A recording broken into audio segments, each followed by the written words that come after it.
Boa noite, a graça e a paz de Jesus Cristo, nosso Senhor, seja com você, que nos acompanha, e também com toda a sua família. Estamos aqui mais essa noite de domingo para mais uma transmissão da mensagem da Palavra de Deus. Né? Eu sempre começo essas transmissões com um aviso, e dessa vez não será diferente. Você que já conhece o nosso trabalho há algumas semanas, meses, até anos, né?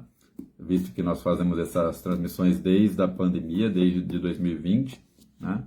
E para você também que está conhecendo agora, se de alguma forma essa mensagem tocar o teu coração, e você sentir também que outras pessoas precisam ouvir, compartilhe aqui pelo Facebook essa transmissão e, novamente, como fiz nas semanas anteriores, não apenas compartilhe no Facebook, mas após terminar essa transmissão, estará disponível aqui no primeiro comentário o link para o nosso canal no YouTube. Por quê?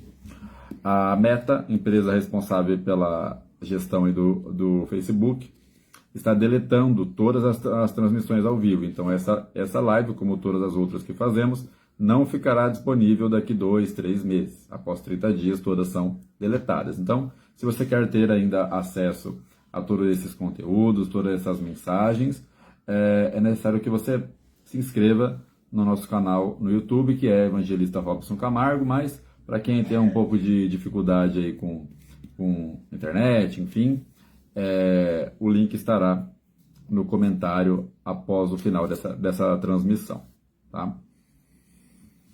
O texto de hoje, que o Senhor colocou no meu coração, está no livro do profeta Isaías, no capítulo 40. Livro do profeta Isaías, capítulo 40. Sempre bom ressaltar também, sempre que você ouve uma pregação, uma transmissão, uma ministração, o que seja o nome da palavra de Deus, sempre tem em mãos o livro, né? Sempre tem em mãos a Bíblia para consultar e verificar se o que está sendo falado bate, né, com o que está escrito, né? Sempre orientamos aqui dessa forma. Então, você que tem aí a possibilidade, que tem a sua Bíblia perto de você, Isaías capítulo 40, a partir do verso 1, estaremos lendo do verso 1 ao verso 11.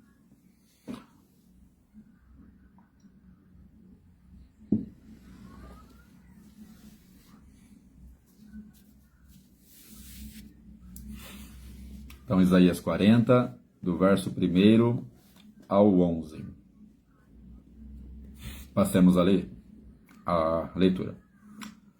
O Senhor vem. Consolai, consolai o meu povo, diz o vosso Deus. Falai ao coração de Jerusalém.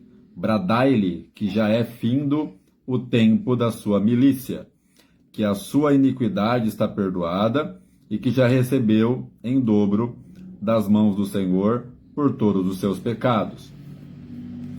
Vós do que clama no deserto, preparai o caminho do Senhor. Endireitai no ermo, vereda a nosso Deus. Todo o vale será aterrado e nivelados todos os montes e outeiros. O que é tortuoso será retificado e os lugares escabrosos aplanados. A glória do Senhor se manifestará e toda a carne a verá. Pois a boca do Senhor assim o disse. Uma voz diz, clama, e alguém pergunta, que hei de clamar? Toda a carne é erva, e toda a sua glória como a flor da erva. Seca-se a erva, caem-se as flores, soprando nelas o hálito do Senhor. Na verdade, o povo é erva. Seca-se a erva e cai sua flor, mas a palavra de nosso Deus permanece eternamente. Tu, ó Sião, que anuncias boas novas, sobe a um monte alto. Tu, que anuncias boas novas a Jerusalém, ergue a tua voz fortemente. Levanta, não temas, e diga às cidades de Judá, eis aí está o vosso Deus. Eis que o Senhor Deus virá com poder, e o seu braço dominará. Eis que o seu galardão está com ele, e diante dele a sua recompensa. Como pastor apacentará o seu rebanho, entre os seus braços recolherá os cordeirinhos, e os levará no seio. As que amamentam, ele guiará mansamente. Baseado nesse texto que acabamos de ler, trataremos hoje do tema a consolação final. O Senhor vem. Quero novamente falar também que essas transmissões não são estudos, não são aulas, não são pregações no sentido de explicar a história, né, fazer um estudo aprofundado, não. Aqui nos apegamos à aplicação, né? Talvez alguém não saiba, mas se prega da seguinte maneira: você lê o texto, você explica o texto e você aplica. Mas como o intuito dessas transmissões é falar principalmente a quem ainda está conhecendo a mensagem, o foco aqui será mais na aplicação. Então, por mais que Isaías é um livro que trata de uma história específica, de um tempo específico, daremos muito mais enfoque, muito mais atenção à aplicação, ou seja, como que isso se aplica na nossa vida, nos nossos dias. Como que uma história de 3, 4 mil anos atrás, né, se aplica aos nossos dias, né? Vamos então, como de costume, ler versículo a versículo e estaremos aí fazendo as devidas aplicações. Verso 1: Consolai, consolai o meu povo, diz o vosso Deus. Apenas como uma introdução, ainda que não iremos se aprofundar, né? Apenas para deixar aí sem nenhuma dúvida. O texto aqui em si fala de um tempo específico. O profeta Isaías é um dos maiores profetas que Israel já teve, conhecido como o profeta messiânico. Então, o profeta que mais falou do Messias que ainda viria naquele tempo, né? E aqui não é diferente, ele está fazendo um alerta ao povo que já estava passando por um sofrimento, por isso o verso primeiro começa com a palavra consolai. Geralmente você não consola uma pessoa que está feliz, uma pessoa que está bem. Geralmente você consola uma pessoa que está, né, está mal, uma pessoa que está triste, abatida, desesperançosa. O texto já começa então com a palavra consolai, né, do verbo consolar, mas com uma ordem, né? Levem essa palavra de consolo. O contexto ali era de um povo que já estava sofrendo na mão de nações inimigas, né? Então, logicamente que com outros nomes, mas a região que nós temos hoje como o Estado de Israel, enfim, nesse tempo ainda dividido entre reinos, entre regiões ali, aqueles povos estavam sendo muito atacados por inimigos, tal, e por castigo de Deus, né? Sempre que nós vamos ler a Escritura, é necessário que a gente entenda o que está acontecendo e o porquê está acontecendo. Aqueles ataques que os nomes que nós iremos ler aqui, de locais, enfim, eram locais que estavam sendo atacados por inimigos. Então Judá, Jerusalém, enfim, eram locais atacados por inimigos por castigo de Deus, porque não depositavam a sua confiança no Deus de Abraão, Isaac e Jacó, do Deus criador dos céus e da terra, mas sim ou em reis, em potências, em governos, em ídolos pagãos, né, em tantas outras questões, e o Senhor assim os castigava com guerras, com tantas situações que os afligiam. Mas é interessante, e aqui eu já vou encerrar a introdução, que a palavra vem a Isaías para ele consolar aquele povo, preparando para um sofrimento ainda maior.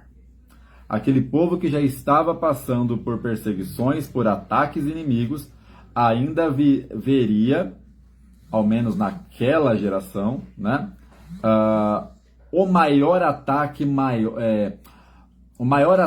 que ele já haviam passado antes. O ataque babilônico, né?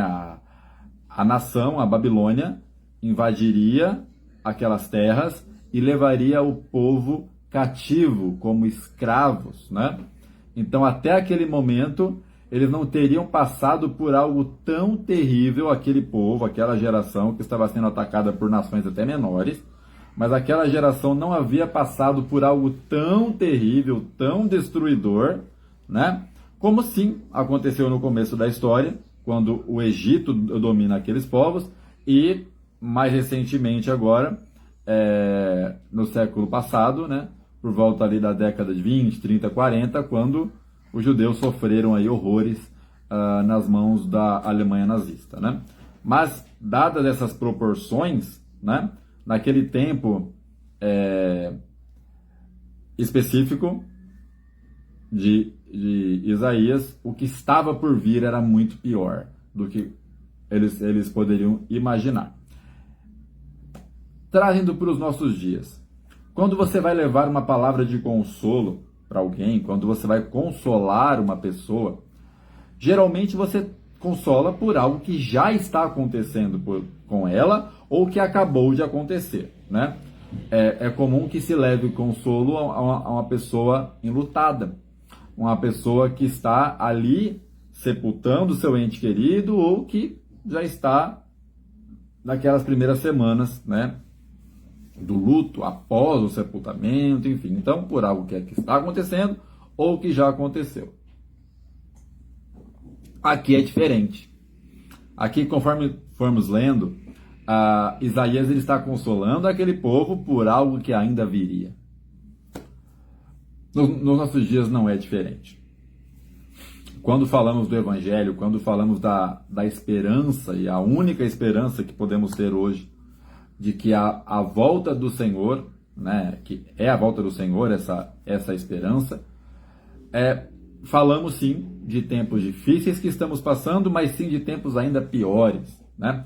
Falamos aqui em duas semanas atrás, né, sobre o tema Eles dizem paz e segurança, nós dizemos dores e atenção, dores, eu não vou lembrar exatamente agora o título, mas nós dizemos dores e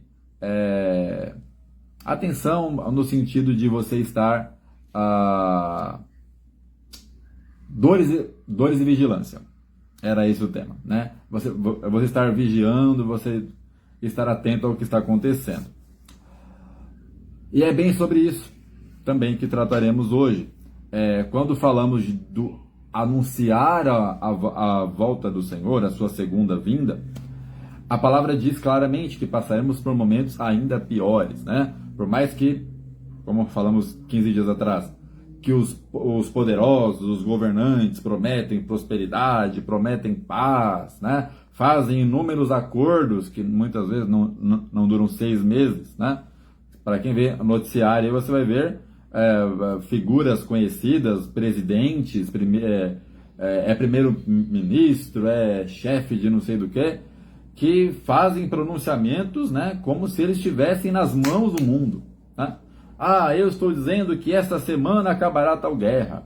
Eu estou dizendo que esta semana tal conflito terá fim. E você vê que chega segunda-feira, chega terça, chega quarta, piora até, né? Então, a mensagem do Evangelho, o anúncio, o Senhor vem, que é o tema dessa transmissão de hoje, ele não é um anúncio positivista, não é um anúncio otimista. Olha, o Senhor vem e até lá as coisas serão as mil maravilhas, né? O céu na terra. Não, muito pelo contrário. Exatamente como leremos aqui hoje, naquele momento, o povo estava passando por situações difíceis e iria piorar também como castigo, igualmente é nos dias de hoje. Hoje, infelizmente, a população, de modo geral, tem seus ídolos, tem suas figuras, muitas vezes nem religiosas, figuras políticas mesmo, né? Quantas pessoas hoje têm aquela ansiedade no coração de saber se as coisas vão melhorar por causa do pronunciamento de um presidente. seja do nosso país ou de outro, por causa de um pronunciamento de um ministro de economia, de alguma liderança internacional, e a esperança dessas pessoas, a certeza ou a expectativa de que amanhã eu estarei em paz ou eu estarei ansioso, depende do pronunciamento de homens, não é? Aqueles povos aqui, Judá, Jerusalém e tantas regiões em volta estavam na mesma situação.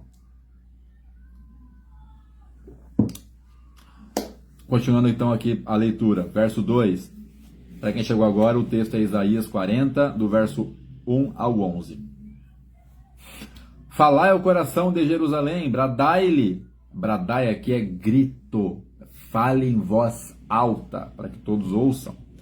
Bradai-lhe que já é findo o tempo da sua milícia, que a sua iniquidade está perdoada e que já recebeu em dobro das mãos do Senhor por todos os seus pecados.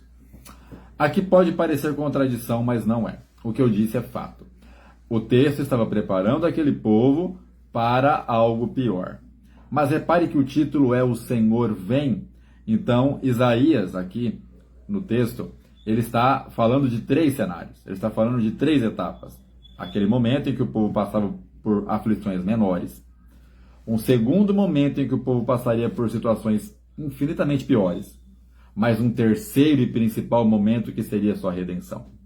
Igualmente nos dias de hoje, passamos por lutas terríveis. Mas a palavra diz que o mundo ainda viverá tempos como nunca viveu antes, por causa da dureza de coração do próprio homem em não colocar sua confiança em Deus, mas colocar sua confiança em homens. Colocar sua confiança em governos, colocar sua confiança em ideologias, colocar sua confiança em ídolos pagãos, em tantas coisas e desprezando assim o Senhor. E por isso o castigo vem sobre as nações. O texto aqui diz: bradai-lhe que já é fim do tempo da sua milícia. Aqui é no sentido de que terminará o tempo da sua batalha, terminará o tempo da sua luta. Milícia que é luta, combate, né? Mas, para os nossos dias, dificuldades, lutas e tudo mais. E que a sua iniquidade será perdoada e que já recebeu em dobro das mãos do Senhor por todos os seus pecados. Repare que esse verso, ele fala muito ao nosso coração, porque o mesmo Isaías, e nos nossos dias, a mesma pessoa, o mesmo porta-voz deste texto, numa transmissão como essa, apresenta dois lados da mesma moeda. O Senhor, ao mesmo tempo que ele consola, ele também chama atenção. O mesmo Senhor, ao mesmo tempo que diz: olha, o tempo da sua luta, o tempo da sua dificuldade, sim, terá um fim.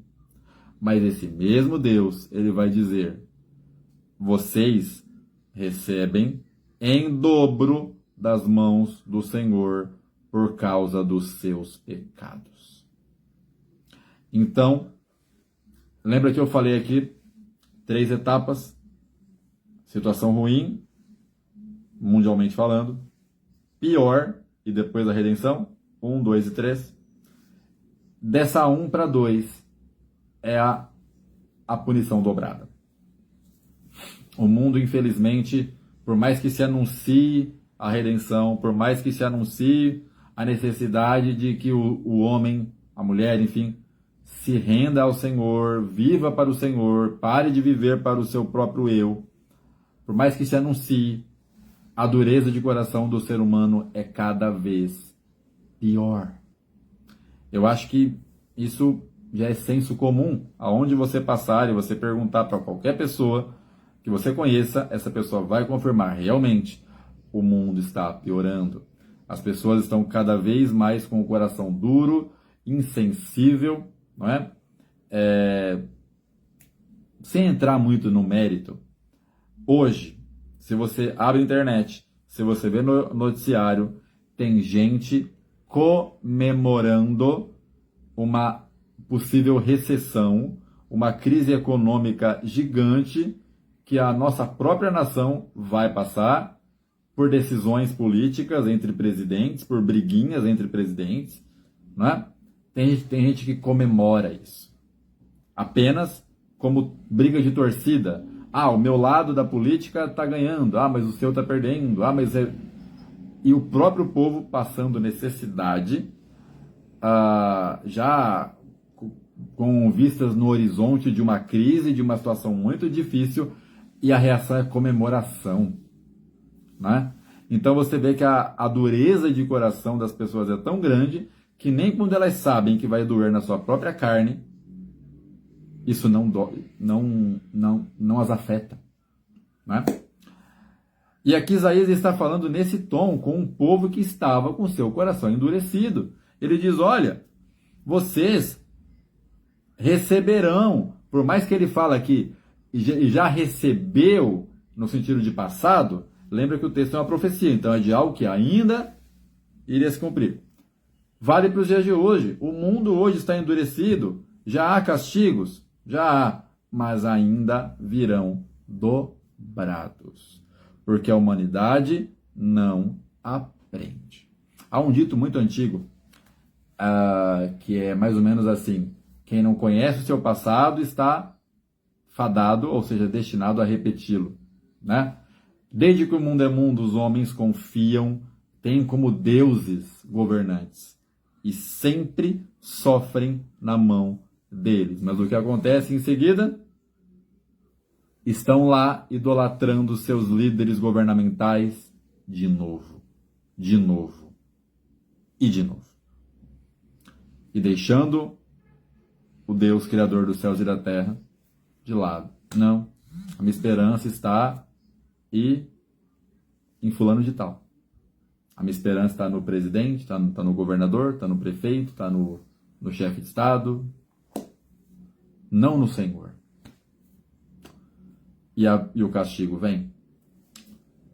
Então, uma balança de dois lados ou dois lados de uma moeda. O mesmo anúncio que fazemos. O consolo vem, o Senhor vem. Mas como leremos aqui à frente, ele vem com a sua recompensa, ele vem com o seu galardão. E essa recompensa aqui não é só positiva.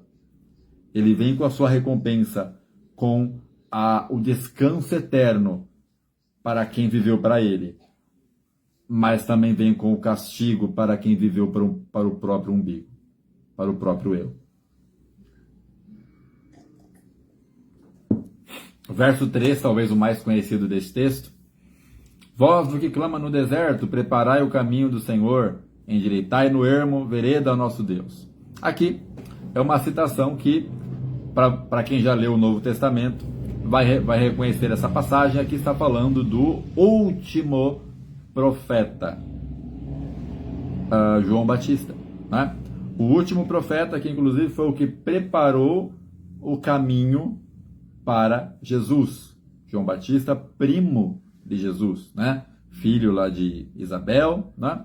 E primo de Jesus. João Batista, ele é aquele que preparou ali a região onde Jesus iria pregar, iria anunciar a chegada, a concretização, o começo realmente do reino de Deus na terra, que foi na primeira vinda do Senhor. Agora aguardamos a segunda, mas ele veio a primeira 2000 anos atrás. Então, o último profeta, João Batista, ele preparou esse caminho. Então aqui Isaías, um profeta, também estava anunciando a vinda deste centenas aí de anos depois. Voz do que clama no deserto. João Batista era um homem que pregava no deserto, não pregava no centro das cidades, no deserto para as pessoas que estavam passando ali. Como eu disse, não vou me apegar muito ao contexto histórico, vamos manter aqui na aplicação. Todo vale, verso 4, será aterrado e nivelados os montes e outeiros, o que é tortuoso será retificado e lugares escabrosos aplanados. Simbologias, tá? Aqui está falando de lugares tortos, acidentados, sendo aplanados. Então, aqui aponta para caminho. Aqui são lugares, são terrenos acidentados, onde a figura aqui usada é da construção de uma estrada, a construção de um caminho por um lugar torto, por um lugar acidentado, não é? Quando você vai construir uma estrada, uma rodovia ou mesmo uma rua comum, é necessário que se acerte o caminho para que aquela rua não fique, né, desnivelada. E aqui novamente aponta para o nosso Senhor, né? Os povos daquela região, Judá, Jerusalém, enfim, estavam desgarrados. E a palavra vai dizer que Jesus veio primeiro para os povos desgarrados de Israel, posteriormente para as nações, para os gentios, que somos nós. E ele também disse: eu sou o caminho. Então, este caminho aqui aplainado, ou seja, endireitado, um caminho único, um caminho sem atalhos, um caminho sem nenhum defeito, então uma rua que não seria mais acidentada, mas uma rua segura para se caminhar por ela. Esse caminho, profetizado aqui por Isaías, é Jesus, o Filho de Deus. Então, no verso 4, podemos tirar isso. Que mesmo em momentos de dificuldade, que mesmo quando o mundo parece que não tem rumo, cada um procura o seu próprio rumo, mas a parte do Senhor já está feita. Quando o caminho estava todo tortuoso, todo acidentado, o Senhor preparou, através do seu próprio Filho, o caminho que nos leva até Ele, que nos religa, daí o sentido de religião, né? Que nos religa a Ele, não é? O caminho, o único caminho, que é Jesus. No verso 5, Isaías vai dizer: a glória do Senhor se manifestará e toda a carne o verá, pois a boca do Senhor assim o disse. Aqui podemos falar de dois momentos. Há 2000 anos atrás, nosso Senhor veio e foi visto face a face por milhares de pessoas que puderam estar ali com ele. Embora algumas religiões aí tentem alegar que Jesus foi um espírito evoluído, não. Jesus veio em carne, é Deus encarnado entre os homens. Ele caminhou nessa terra, ele esteve aqui, fez, transformou, curou, ressuscitou, cumpriu seu ministério morrendo, sendo preso, morto e ressuscitado ao terceiro dia. Então, ele foi visto, mais uma profecia aqui cumprida. Então, toda essa mensagem faz parte aí desse consolo. Olha, o caminho está sendo preparado, o caminho foi preparado, aliás, e o Senhor voltará. Mas ainda aqui no verso 5, vamos agora para o segundo cumprimento desse verso.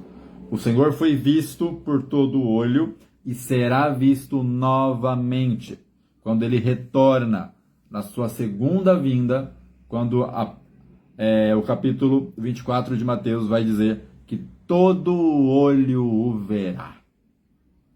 No último dia, quando as trombetas soarem, aliás, e o Senhor vier nas nuvens, todo olho o verá. Todos poderemos vê-lo. E aqui é bom que se diga quem creu e quem não creu.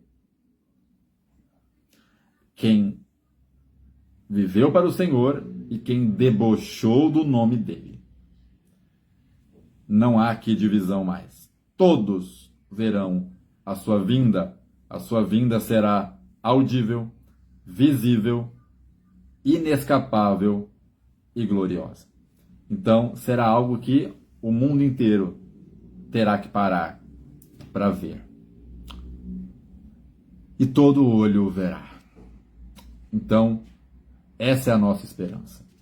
Talvez você que me assista esteja aí doente ou com um parente doente, talvez esteja num hospital, talvez esteja com uma dificuldade financeira, talvez olhe aí para fora e diga, mas que esperança há? Talvez você esteja exatamente na mesma condição do que diz aqui no verso 6, continuemos aqui lendo. Uma voz diz, clama, e alguém pergunta, o que hei de clamar? o tom aqui é de desesperança mesmo. Olha, mas clamor no sentido de você bradar, de você falar algo com até um certo entusiasmo, com uma certeza, é difícil em tempos de desesperança.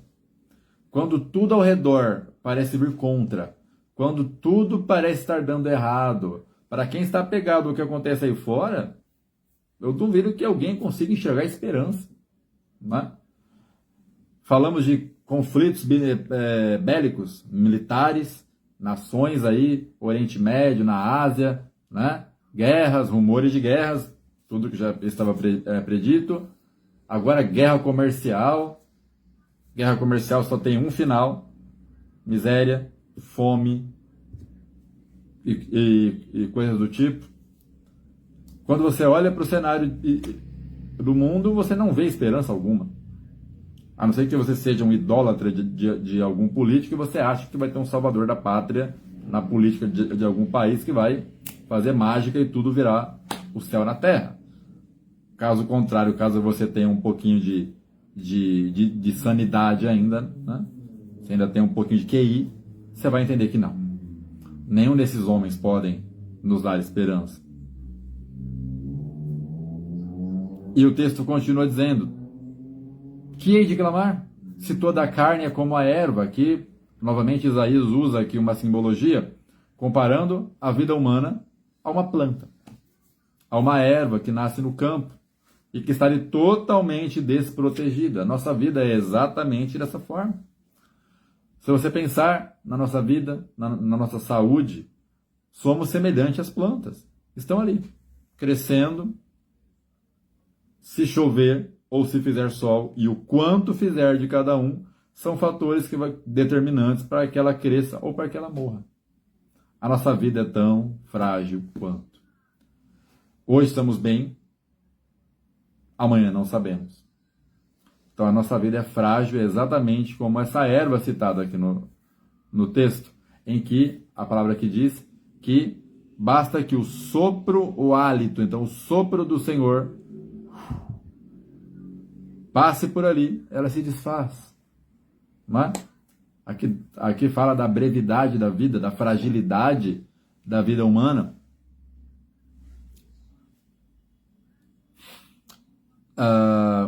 Na verdade, o povo é erva, seca-se a erva, estamos no verso 8, e cai a sua flor. Mas a palavra do nosso Deus permanece eternamente. Esse texto é confirmado no Novo Testamento, quando diz: céus e terra passarão, mas a minha palavra não passará. Céus e terra, entenda, governos passarão, reinados, dinastias passarão, moda passará, modelos econômicos passarão, mentiras, enganos, tanta coisa. Terá fim, assim como começou. Mas a palavra do Senhor permanece viva durante todas essas etapas essas que terão fim. Essa é a esperança que anunciamos através dessas transmissões semanalmente. A tua vida pode estar num turbilhão neste momento. O mundo, não é nem pode, o mundo está de fato em um turbilhão sem fim, até como castigo pela sua dureza de coração, né? Como que você entende a guerra, por exemplo? A guerra é resultado da ação humana avarenta. Se mata o seu semelhante em troca de algumas centenas de quilômetros quadrados de terra, né? Se lança pessoas na miséria porque você entende que um território é seu e não do país vizinho. Se destrói histórias inteiras, famílias, por avareza, por dureza de coração, por ruindade mesmo. E o castigo é: Deus permite para que o homem conheça a que caminho o ódio leva. A que caminho odiar o seu semelhante. Qual é o final disso? Verso 9. Tu, ó Sião, que anuncias boas novas, sobe a um monte alto, Tu que anuncias boas novas a Jerusalém, ergue a tua voz fortemente, levanta, não temas, e diga às cidades de Judá, eis aí o vosso Deus. Aqui, Isaías é levado a erguer um pouco o tom. Quando você faz essas duas colocações, sobe a um lugar alto, não é necessário explicar muito, mas quando você sobe a um lugar alto, independente de onde você esteja, se num auditório, se num teatro, se num palco que for, geralmente a pessoa que está falando, ela está num patamar, ela está num local mais alto, para que além de ser ouvida melhor, ela seja vista por todos ali presentes. Então, o tom aqui de vá a um lugar alto e ergue a voz é no sentido de, ei, é necessário que todos ouçam o que o Senhor está falando aqui a Isaías. Quando o tom é, olha, vá a um lugar alto e erga a voz, óbvio que são simbologias, mas o que podemos tirar disso? A urgência do que está sendo falado aqui, nessa transmissão e do que foi falado no tempo do profeta Isaías. Eis aí está o vosso Deus. Aí está a consolação, aí está a resposta que as nações precisam.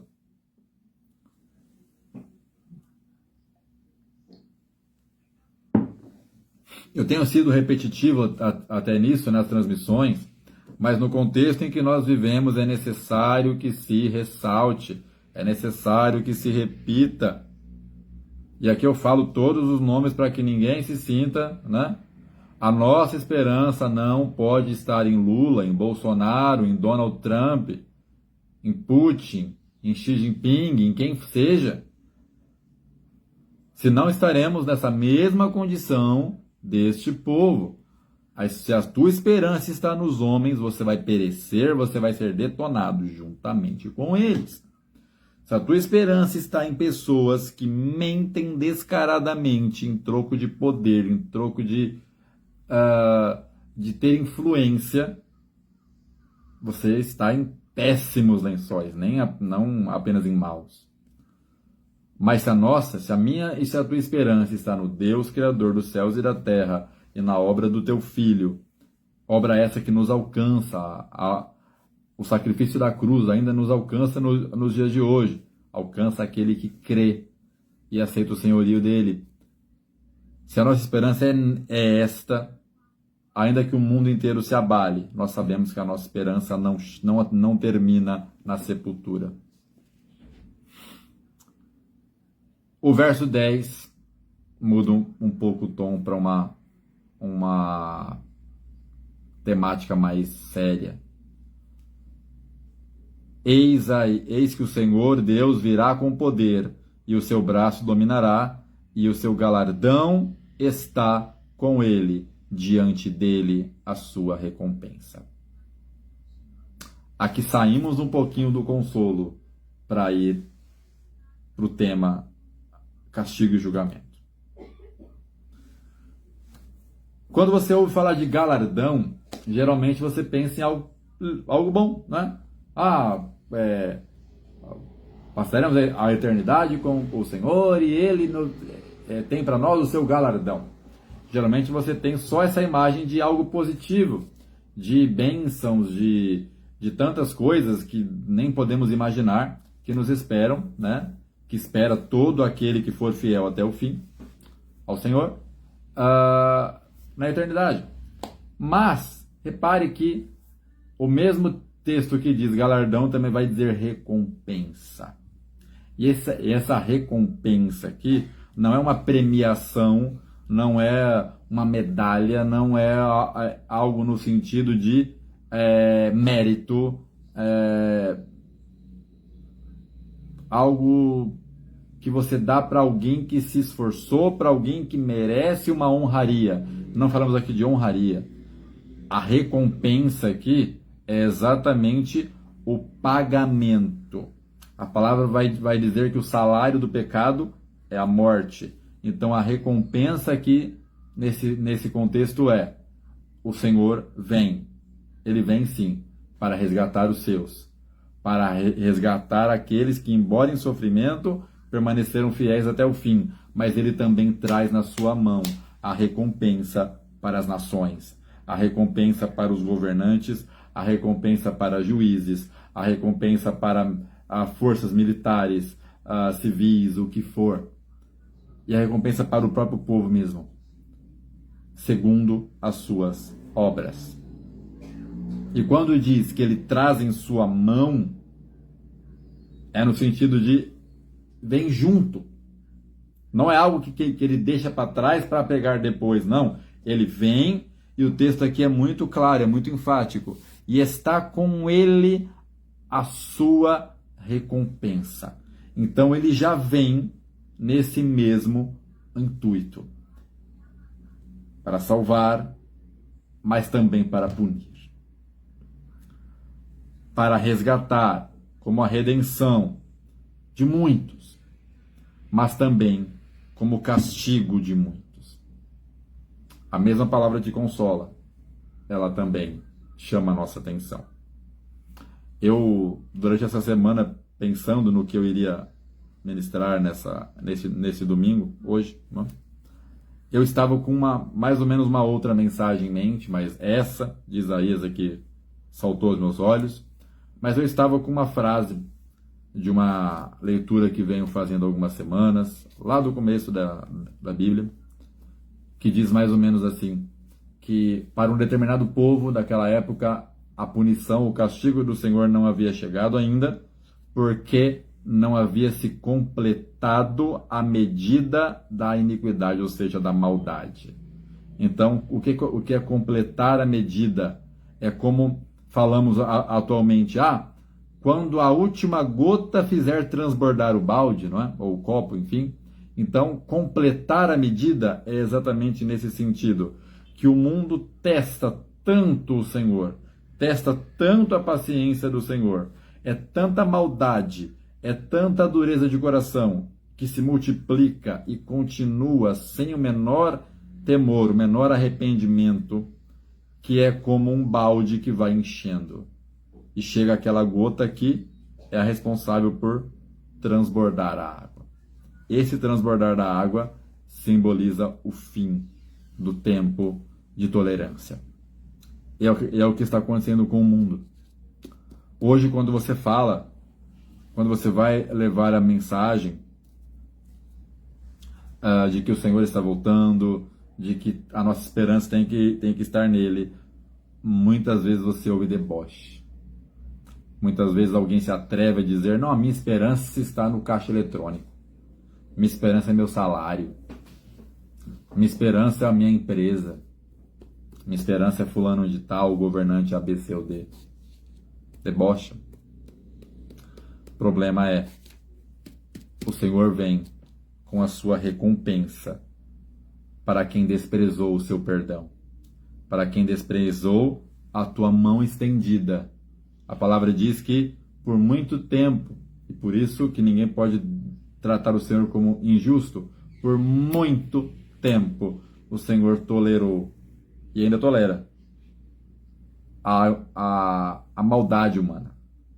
Por muito tempo o Senhor já vem tolerando que o ser humano piore a sua conduta a cada dia, mas chega o momento em que o balde transborda. Chega o momento em que se completa a medida da iniquidade. Chega o momento em que ele virá, chegará o momento em que ele virá com a sua recompensa final. Verso 11, como pastor apacentará o seu rebanho, em seus braços recolherá os cordeirinhos e levará no seio ou no colo as que amamentam, ele guiará mansamente. Então aqui é uma palavra para você que está num momento de fragilidade. Novamente aqui Isaías usa um simbolismo, usando aí rebanho de ovelhas, né? Geralmente um pastor de ovelhas, ele carrega no colo aquela ovelhinha que está machucada, né? Que não consegue caminhar com as próprias pernas, né? Com as próprias patas, enfim. Da mesma forma, o Senhor nos carrega no colo em muitos momentos da nossa vida. Você que está passando por um momento que parece que não vai ter fim. Por uma luta que você fala, gente, mas eu acabo de sair de uma luta, eu termino em 2. Eu acabo de sair de uma dor, é um ai que termina em 3 ais. Tem momentos da nossa vida que é assim. Tem momentos da nossa vida em que você vai ao médico para tratar uma doença e sai de lá com 2 diagnósticos, de 2 doenças. E agora você se vê obrigado a tratar 2. E aí você chega em casa e você não quer relatar isso porque já tem alguém também frágil ali. E talvez seja o seu caso, que está me ouvindo. Uma fragilidade que só você e Deus sabe. O verso 11 ele fala exatamente com você. Aquele que está fragilizado, que está fraco, que está com a sua carne, que falamos de fraqueza não moral, mas fraqueza física mesmo. O Senhor, assim como um pastor de ovelhas, carrega no colo, cuida com um cuidado especial, tal qual uma mãe carrega um bebê recém-nascido que ainda não fala, que ainda malemar come, né? Sem auxílio, mas ele carrega no colo. O mesmo pai que pune, sim, os homens de duro coração, os homens de nariz empinado, pune severamente. É o mesmo pai que guia no colo, que leva no colo aqueles que estão abatidos. A palavra vai dizer: vinde a mim os que estão cansados, sobrecarregados, e eu darei alívio para vossas almas. E eu vos darei descanso. Aí, depende da sua tradução. E essa é a mensagem que temos para essa noite. A palavra de consolo que trazemos não é de falsas esperanças, não é de falsas promessas. Aqui não pregamos promessas fáceis para atrair você. Nessas transmissões não fazemos o que muita gente faz, prometer o que Deus nunca prometeu. Você nunca vai ouvir de mim: olha, venha para Jesus que todos os seus problemas serão resolvidos. Ao contrário. Muitas vezes, o entregar a vida para Jesus também traz sérias dificuldades, sérias perseguições. Não é? O Evangelho verdadeiro não esconde esse lado. Mas a promessa que ele traz é uma só: de que apesar das dificuldades, de que apesar das doenças, de que apesar das lutas, o Senhor pode amenizar suas lutas? Pode. O Senhor pode te curar? Pode. Mas a questão é, ele não deve, ele não é obrigado a nada. Então, ainda que ele não resolva, ainda que tenhamos que passar por lutas durante a vida, e algumas que duram anos até, ele prometeu que estaria conosco todos os dias, nos ajudando no processo, afofando a cama do doente, aliviando o coração dos aflitos, sendo ele o caminho aplainado, que nos guia mansamente, como diz aqui o último verso que lemos, a uma eternidade em paz. A palavra de esperança, a palavra de consolo que o Evangelho nos traz é essa. Essa estrada terá um fim. O caminho é reto, sim, mas todos nós sabemos que os acostamentos dele são bem dolorosos. O caminho da vida, por mais que sigamos, e é bom que sigamos, sim, o caminho da fé, o caminho de Jesus, o único caminho, que não há atalhos nele. Mas de vez em quando damos uma tropeçada e os muros machucam. E os acostamentos machucam. Aqui são simbologias para as dificuldades, para as lutas, para tantas coisas que passamos. Mas o consolo é: o Senhor vem. E de acordo com o teu coração, de acordo com o que você tem vivido, é que você pode esperar que tipo de recompensa estará nas mãos dele quando estivermos frente à frente com ele. Já aqui em Isaías, já lemos aqui, já naquele tempo já era dito: todo olho o verá, nenhum de nós escapará de estar frente a frente com o Rei, de estar frente a frente com o nosso Criador. Basta saber, basta pensar, qual será a nossa recompensa? Será que a volta do Senhor para nós é um consolo ou é um terror? Vai depender de como estamos levando a nossa vida. Mas quero crer que todos aí alcançados por essa transmissão ou estão, ou já estão há tempos, ou estão sendo neste momento tocados a seguir por este caminho.